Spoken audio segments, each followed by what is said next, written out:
Hi friends, అందరికీ నమస్కారం. Video చివరి వరకు చూడండి, ఎక్కడ స్కిప్ చేయొద్దు. ఛానల్ని సబ్స్క్రైబ్ చేసి వీడియోని లైక్ చేస్తారని కోరుకుంటున్నాను. చాలామంది మంచి ప్లేస్ ఎక్కడుందా విజిట్ చేద్దామని చూస్తుంటారు. అలాంటి వారి కోసం ఈ వీడియో అండి. వరంగల్ చాలా మంచి టూరిజం ప్లేస్ అండి. వరంగల్లో సందర్శించడానికి ప్రధానమైన ప్లేసులు భద్రకాళి టెంపుల్, రామప్ప దేవాలయం, 1000 స్తంభాల గుడి, శిలాతోరణం, అలాగే కాకతీయ జూలాజికల్ పార్క్ ఉన్నాయండి. ఇదే భద్రకాళి అమ్మవారి ప్రవేశ మార్గం అండి. ఆలయం లోపలికి ఈ మార్గం గుండానే ప్రవేశించాలి. పక్కన కొండపైన శివపార్వతుల దర్శనం జరుగుతుందండి. ఆలయం లోపల చాలా అందంగా ఉంటుంది. ఇక్కడ గోశాల కూడా ఉంది.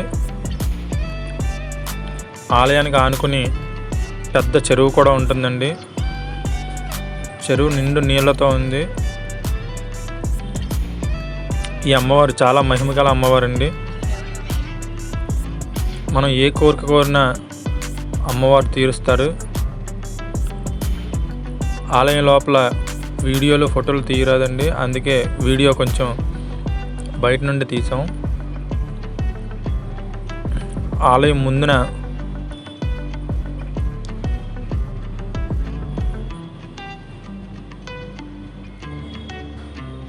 ధ్వజస్తంభం దగ్గర నమస్కారం చేసుకొని ఇక్కడ దీపాలు వెలిగిస్తుంటారు.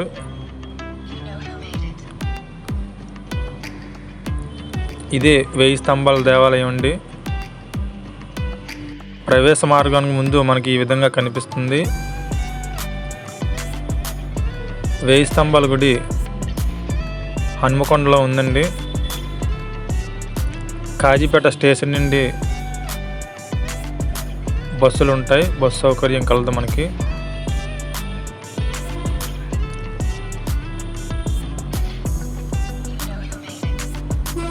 ఈ 1000 స్తంభాల గుడి కాకతీయుల కాలం నాటిదండి.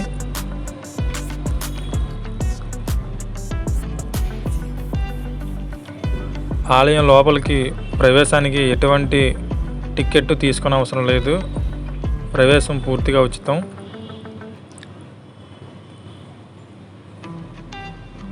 ఆలయం లోపల చాలా విశాలంగా ఉంటుందండి. చాలా ప్రశాంతంగా కూడా ఉంటుంది.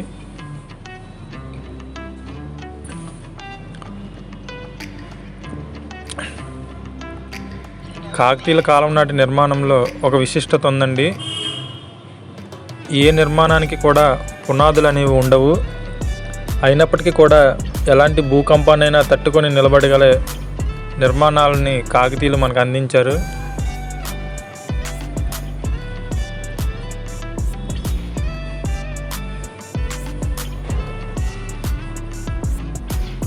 ఈ ఆలయంలో శివలింగం ఉంటుందండి. కాకతీయుల వంశం ఈ శివాలయంలోనే పూజలు, అర్చనలు నిర్వహించేవారు. ఆలయంకి ఎదురుగా పెద్ద నంది విగ్రహం ఒకటి ఉంటుందండి. ఈ నంది విగ్రహం ఏకశిలతో తయారు చేసింది. ఇంత అద్భుతమైన నిర్మాణం కాకతీయుల కాలం నాటి జరిగి ఇప్పటికీ కూడా మన కళ్ళ ముందు కనిపిస్తుందంటే మన భారతీయుల అదృష్టం అండి.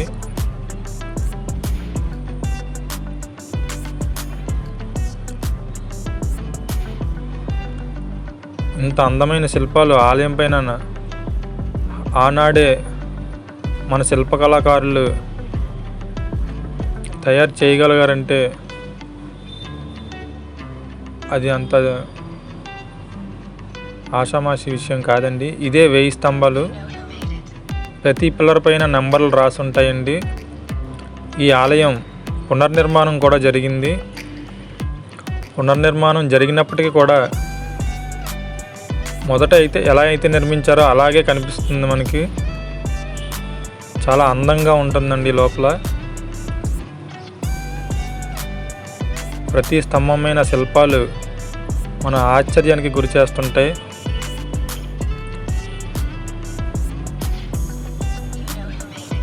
ఒక్కొక్క స్తంభం ఒక్కొక్క రూపంలో కనిపిస్తుంది.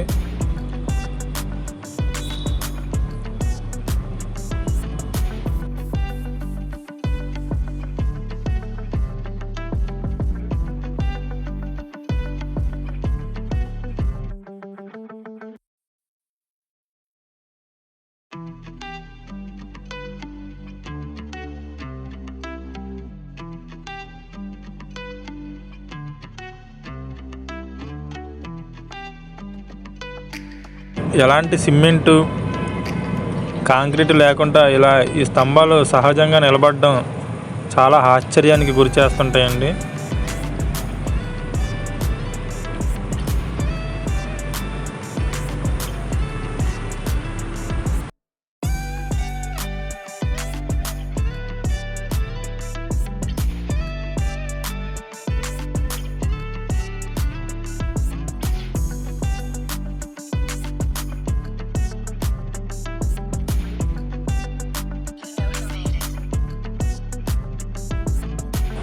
ఈ నిర్మాణాలను మనం చూస్తుంటేనే ఆనాడు మన పూర్వీకులు ఎంత జ్ఞానవంతులో అర్థమవుతుంది.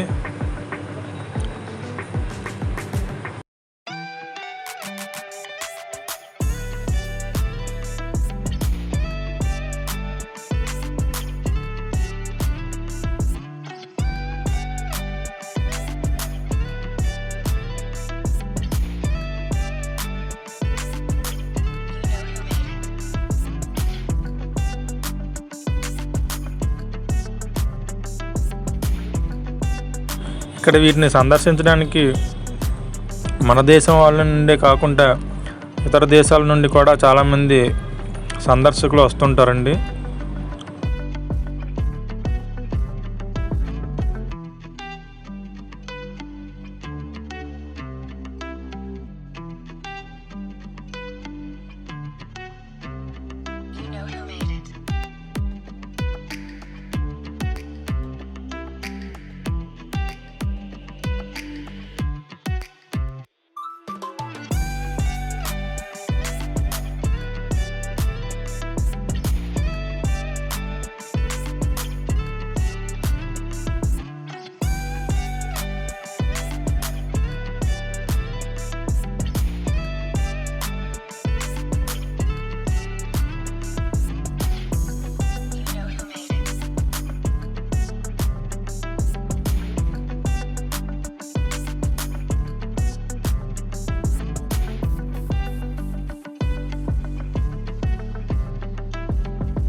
ఈ 1000 స్తంభాల గుడి నుండి కాకతీయ జూలాజికల్ పార్క్ చాలా దగ్గరగా ఉంటుందండి.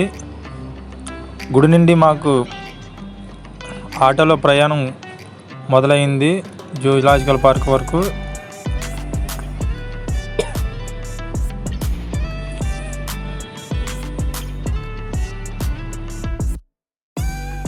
ఇదేనండి Kakatiya zoological park. Main entrance ఈ విధంగా ఉంటుంది. ప్రవేశానికి పెద్దలకి 50 రూపాయలు, పిల్లలకి 25 రూపాయలు టికెట్ ఛార్జ్ చేస్తారండి. కాకతీయ జూలాజికల్ పార్క్లో మనకు ఒక పులి, ఒక ఎలుగుబంటి, కొన్ని నక్కలు, అలాగే కొన్ని జింకలు, దుప్పెలు, ఒక నిప్పుకోడి దర్శనమిస్తాయండి. ఇక్కడ చాలామంది ఫ్యామిలీలు వస్తున్నాయి.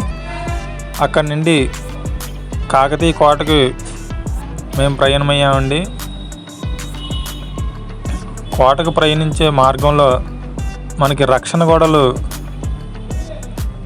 ఎదురవుతాయి. ఈ రక్షణ గోడల నిర్మాణం చాలా పెద్దదిగా ఉంటాయండి. రక్షణ గోడల మార్గం గుండా మనం ప్రయాణం చేస్తాం. ప్రతి నిర్మాణం చాలా అద్భుతంగా అందంగా నిర్మించారండి ఆనాటి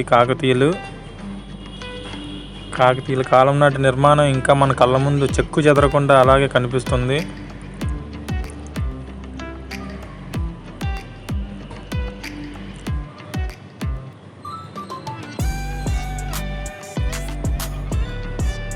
చూడండి ఎంత పెద్ద నిర్మాణాలు.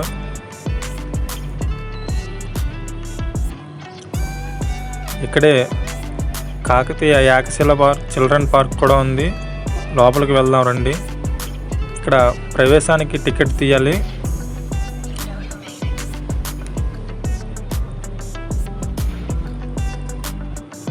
ఇలా ఎంట్రన్స్లో ఒక నంది విగ్రహాన్ని ఏర్పాటు చేశారండి.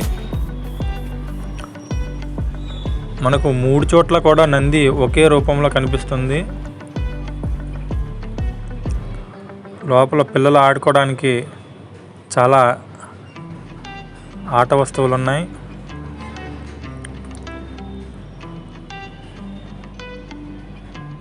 ఇక్కడ ఈ చిల్డ్రన్ పార్క్కి ఆనుకొని ఒక పెద్ద చెరువు ఉందండి. చెరువులో మనం బోటింగ్ కూడా చేయొచ్చు.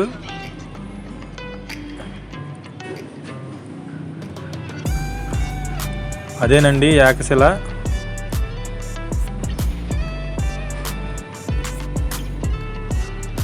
ఈ పైకి వెళ్ళే మార్గాన్ని రీసెంట్గానే నిర్మాణం చేశారనుకుంటా.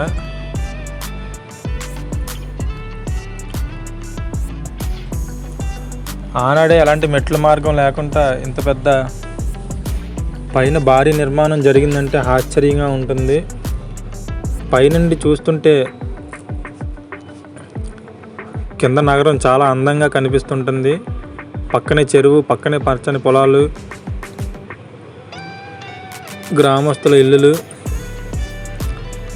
చాలా అందంగా కనిపిస్తుంటాయండి.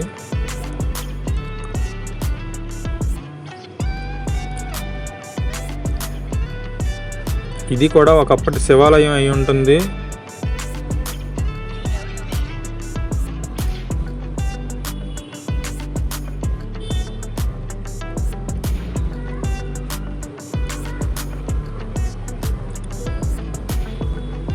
అప్పటి అక్బర్ల ధ్వంసం తర్వాత మన కాకతీయుల వైభవాన్ని మనం కోల్పోయాం. అయినప్పటికీ కూడా ఈ రోజుకి ఇంత అందమైన నిర్మాణాన్ని మనం చూస్తున్నామంటే అది మన అదృష్టం.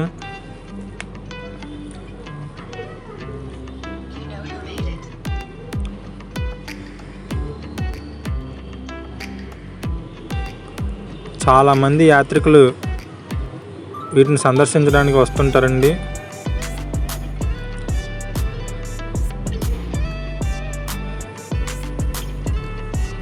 ఈ పైన కనిపిస్తూ నిలబడిన రాళ్ళను చూస్తే మనకి సన్ డైల్ గుర్తుకొస్తుందండి. బహుశా అదే అనుకుంటా ఇది.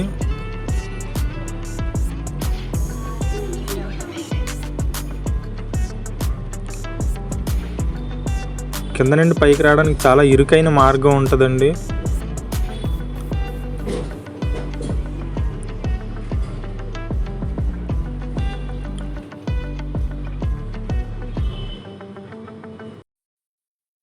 ఈ ఏకశిల చిల్డ్రన్ పార్క్ కిందనే మనకి కాకతీయుల శిలాతోరణం కనిపిస్తుందండి. దీనికి కూడా ప్రవేశానికి టికెట్ ఛార్జ్ చేస్తారు. టికెట్ తీసుకుని లోపలికి ఎంటర్ అవ్వాలి. ఇక్కడే మన కాకతీయుల కాలం నాటి శిలాతోరణాలు దర్శనమిస్తాయి.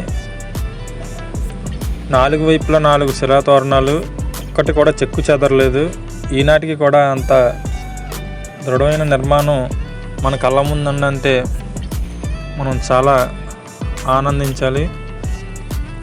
భారతీయులుగా పుట్టినందుకు గర్వించాలి కూడా.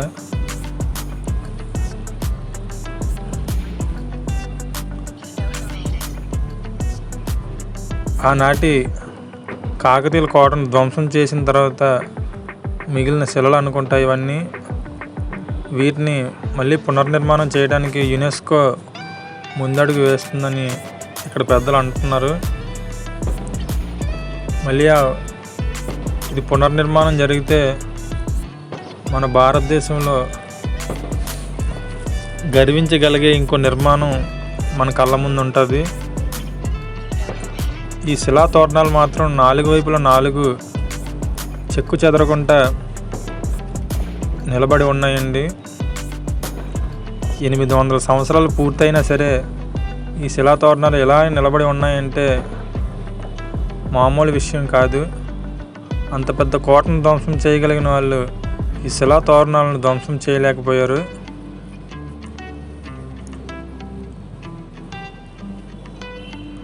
ప్రతి రాతి మీద ఆనాటి కళాకారుల కళా వైభవం మనకి కళ్ళకు కట్టినట్టు కనిపిస్తుంది. చూడండి, ఈ ఆలయం కూడా శివాలయమే.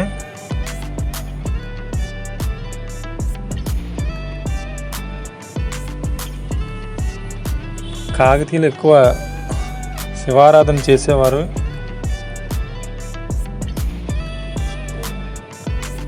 ఈ ఆలయం పక్కనే ఈనాటికి కూడా స్వయంభూ శివలింగం మనం దర్శించుకోవచ్చు. ఇదిగో చూడండి, ఇవన్నీ కోట ప్రాకారాలు ఇప్పటికీ కూడా అలానే ఉన్నాయి.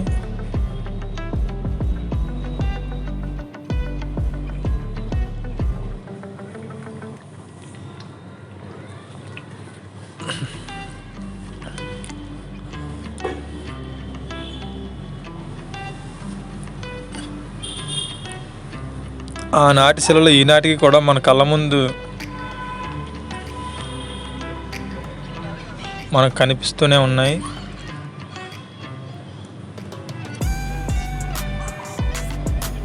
ఇది చిల్డ్రన్ పార్క్ వైపు ఉన్న శిలాతోరణం.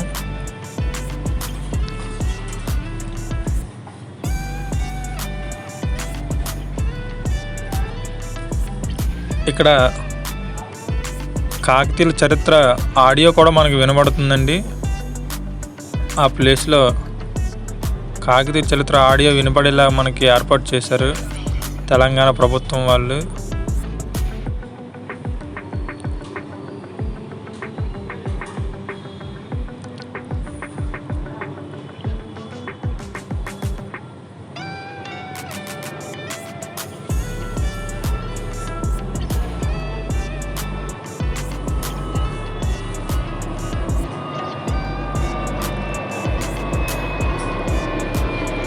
ఇక్కడికి కూడా చాలామంది సందర్శకులు విచ్చేస్తున్నారు.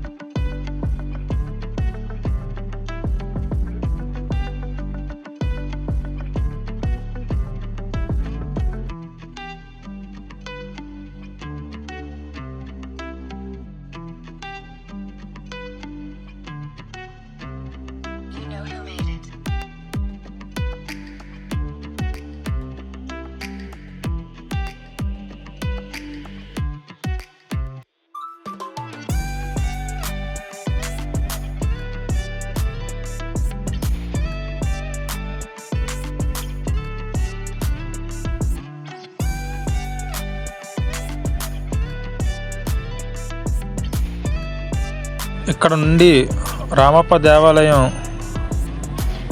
వెళ్ళాలనుకుంటే ముందు హనుమకొండ చేరుకున్నామండి. హనుమకొండ నుండి ములుగు అనే గ్రామానికి చేరుకుని అక్కడ నుండే మనం రామప్ప దేవాలయానికి వెళ్ళడానికి బస్ సౌకర్యం లేదా ఆటోలు అందుబాటులో ఉంటాయి. ఇక్కడ నుండి మేము బస్సులోనే ప్రయాణించాం.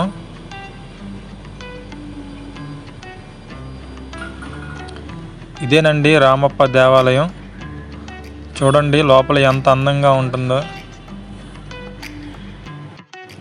ఏ దేశం ఏగినా ఎందు కాలిడినా ఏ పీఠం ఎక్కినా ఎవరు ఏమనినా పొగడరా నీ తల్లి భూమి భారతిని నిలుపరా నీ తల్లి నిండు గౌరవమును. ఈ మాటలు మన తెలుగు కవులు ఊరకనే అనలేదండి. ఈ రామప్ప దేవాలయాన్ని చూస్తే మీకు నిజంగానే భారత్ చరిత్ర ఎంత గొప్పదో అర్థమవుతుంది. ఈ ఆలయ నిర్మాణం చూడండి, ఒక్క పునాది కూడా లేకుండా ఇంత పెద్ద ఆలయ నిర్మాణం జరిగిందంటే చాలా ఆశ్చర్యంగా ఉంటుంది. ఈ రామప్ప దేవాలయం లోపల శివలింగం ఉంటుందండి. ఇక్కడికి భక్తులు కూడా చాలామంది వచ్చి ఆలయ దర్శనం చేసుకుంటారు.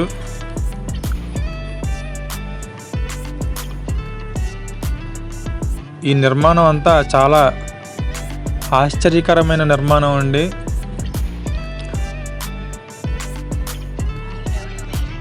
ఎలాంటి పనిముట్లు వాడారో ఎవ్వరికీ అర్థం కాదు. తల వెంట్రుకు దూరే సన్నని రంధ్రాలు కూడా ఈ రాతి నిర్మాణాల్లో ఉంటాయి.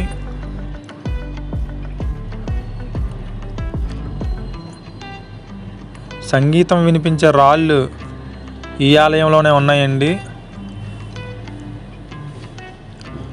రామప్ప దేవాలయం చాలా పెద్ద దేవాలయం. పూర్తిగా రాతి నిర్మాణంతో నిర్మించబడిన దేవాలయం. ఇదే దేవాలయం అండి. ఎదురుగా నంది కూడా ఉంటుంది. పక్కనే ఒక చిన్న దేవాలయం కూడా ఉంది.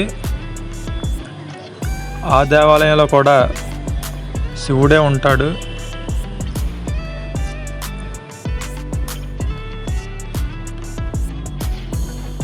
ఇలాంటి రాతిని ఆనాడే ఎక్కడ సేకరించారో కూడా అర్థం కాదండి మనకి.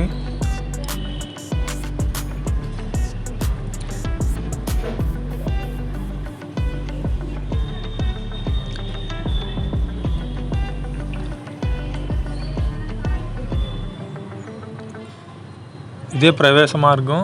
లోపలికి ఈ మార్గం ద్వారానే ప్రవేశించాలి. ప్రవేశ మార్గానికి ఇరువైపులా దేవతా విగ్రహాలు ఉన్నాయి. ఒక పక్క విఘ్నేశ్వర స్వామి,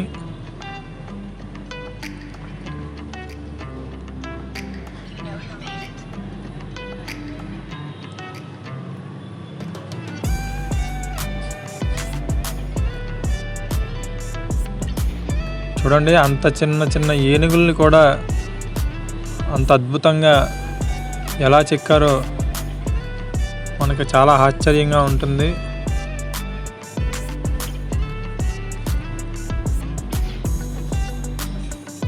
ఇదంతా ఆలయం చుట్టుపక్కల కనిపిస్తుందండి. బయట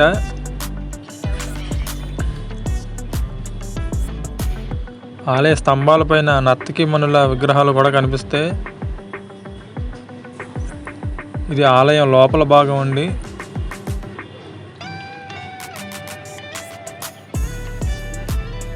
ఈ ఆలయం కూడా ధ్వంసం అయిన తర్వాత పునర్నిర్మాణం జరిగింది. పునర్నిర్మాణం జరిగినప్పటికీ కూడా పునర్నిర్మాణం జరిగినట్లుగా కనిపించదు. మొదట ఎలా నిర్మించారో అలానే కనిపిస్తుంది. అదే అంతరాలయం అండి. లోపల శివలింగం మనకి దర్శనమిస్తుంది. ప్రతి స్తంభం చాలా అద్భుతంగా అందంగా శిల్పులు చెక్కారండి.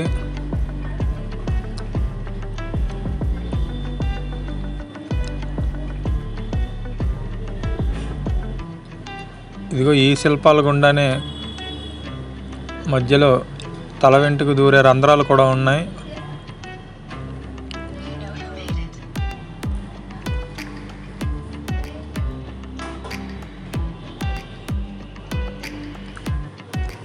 చాలా ఆలయాల నిర్మాణాల్లో లోపల పైభాగంలో ఇంత అద్భుతమైన శిల్పాలు కనిపించవు. కానీ మనకి రామప్ప దేవాలయంలో అంతర్భాగం లోపల అడుగు భాగాన కూడా ఇంత అద్భుతమైన శిల్పాలు చెక్కి మనకి కనిపిస్తుంటాయి.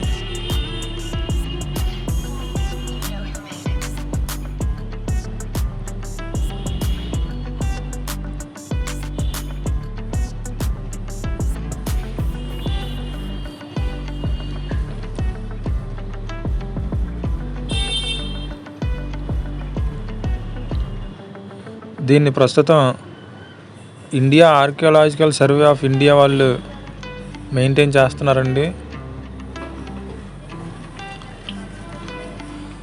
తెలంగాణ దేవాదాయ ధర్మాదాయ శాఖ వాళ్ళు పూజలు నిర్వహిస్తున్నారు.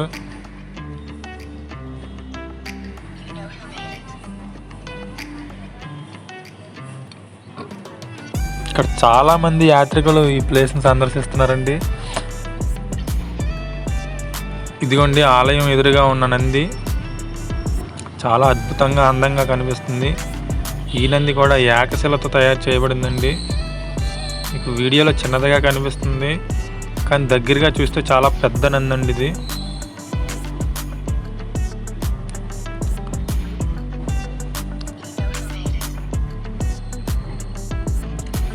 ఈ నందికి ఎదురుగా బయట నుండి చూస్తే మనం ఎటువైపు చూసినా నంది మన వైపే చూస్తున్నట్టు కనిపిస్తుందండి.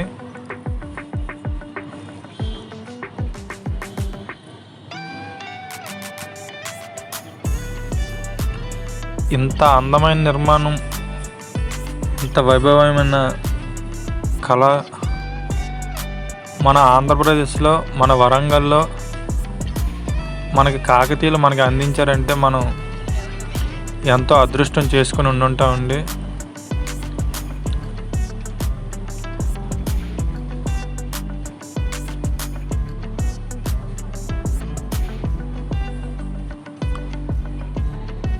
ఎవరైనా సందర్శించాలనుకున్న వాళ్ళు వరంగల్లో ఈ యాత్రలో ఒక్కసారి సందర్శించండి.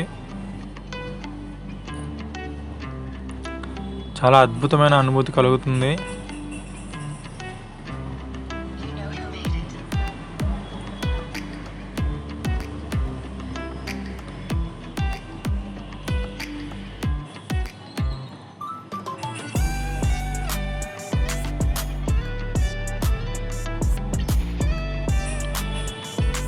వీడియో నచ్చితే లైక్ చేయండి, షేర్ చేయండి, కామెంట్ చేయండి, సబ్స్క్రైబ్ చేసుకోవడం మాత్రం మర్చిపోవద్దు.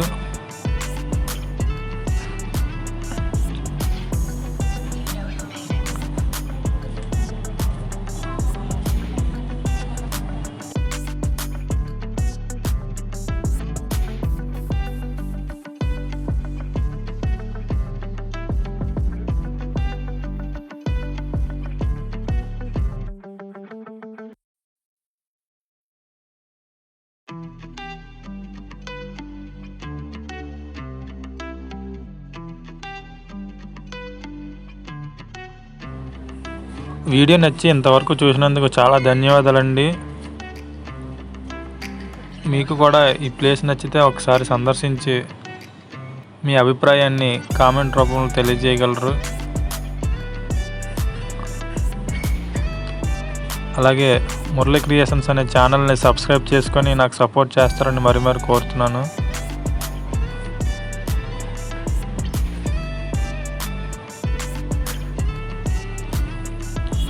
నేను మరిన్ని వీడియోస్ చేసి మీ ముందుకు రావాలంటే ఛానల్ని సబ్స్క్రైబ్ చేసి సపోర్ట్ చేయండి. అలాగే లైక్ చేయండి, షేర్ చేయండి, సబ్స్క్రైబ్ చేయండి.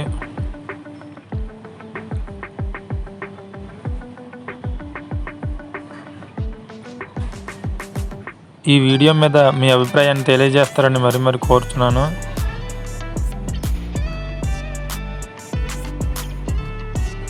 అలాగే ఇంతవరకు వీడియో చూసినందుకు చాలా థ్యాంక్స్ అండి. నా ఛానల్ సబ్స్క్రైబ్ చేసుకున్నందుకు ధన్యవాదాలు.